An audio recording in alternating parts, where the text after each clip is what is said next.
জঙ্গলের মধ্যে সূর্যের আলোর সাথে পাখির ডাক। এক সুন্দর সকাল। রবি দেখা করতে এসছে তার নতুন বন্ধু টিকোর সাথে।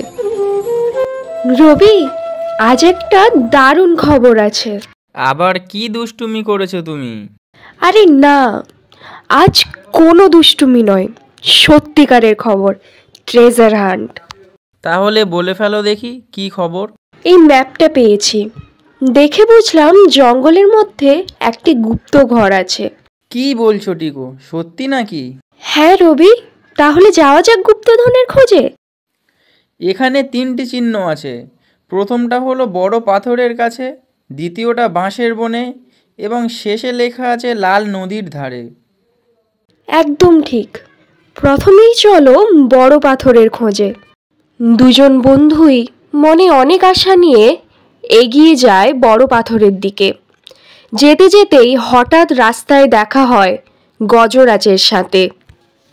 আরে টিকো, নতুন বন্ধু নিয়ে কোথায় যাওয়া হচ্ছে?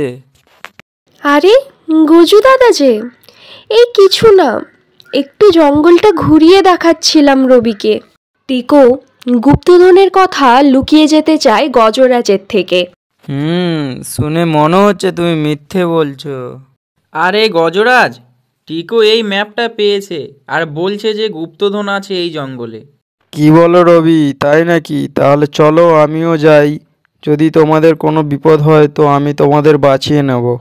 গজরাজের কথা শুনে টিকো মনে মনে ভাবে, হ্যাঁ হ্যাঁ, ও নাকি আবার আমাদের বাঁচাবে, যে আমার কলা ছাড়িয়ে খেয়ে নেয়।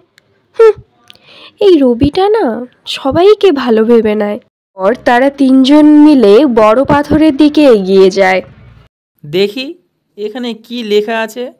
এখানে লেখা আছে বন্ধুত্ব ছাড়া সামনে পথ খুলবে না। এর মানে কি? মানে আমি আর টিকো একসাথে করলে কিছু হবে হয়তো।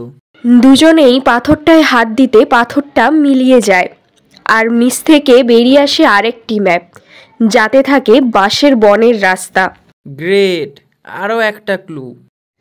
তারা তিনজন মিলে বাঁশের বনে পৌঁছায় এবং তাদের সামনে আবির্ভূত হয় এক কাঠবিড়ালি। কি ব্যাপার, তোমরা এখানে কি করতে এসেছো?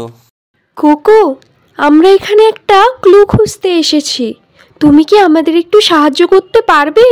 সাহায্য করতেই পারি, কিন্তু একটা শর্ত আছে। শর্তটা হলো আমার প্রশ্নের উত্তর দিতে হবে। হ্যাঁ হ্যাঁ, বলো না, আমরা চেষ্টা করব। কি এমন জিনিস যা সবসময় দৌড়ায় কিন্তু কখনো এগোয় না, এবং তার সবসময় একটি পা আছে কিন্তু কখনো হাঁটে না? আরে এত সহজ, এটার উত্তর তো নদী। একদমই ঠিক। আর তোমাদের উত্তরই তোমাদের পরের ক্লু, লাল নদীর ধারে বড় গাছের নিচে।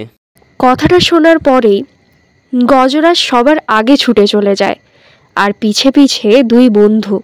রবি দেখো, ওই যে বড় গাছটা। এখানে খুঁজলেই হয়তো আরও ট্রিজার পাবো। খোঁড়ো খোঁড়ো, তাড়াতাড়ি খোঁড়ো। দুই বন্ধু মিলে মাটিটা খোঁড়ে, আর মাটি থেকে বেরিয়ে আসে এক ছোট্ট বাক্স। খুলবো? অবশ্যই। বাক্সটা খুলতেই সবাই অবাক। ভেতরে একটি চিঠি, আর লেখা আছে, জঙ্গলের আসল ধনসম্পদ হলো সাহস, বন্ধুত্ব আর একসাথে থাকা। ধুর ধুর, এত দূর তাহলে এমনি এমনি আসা, শুধুমাত্র এই চিঠির জন্য? ধুর। মানে কোনো শোনা নেই। আমাদের অ্যাডভেঞ্চারটাই আসল ট্রিজার। ঠিক বলেছ রবি। আর কাল আবার নতুন অ্যাডভেঞ্চার।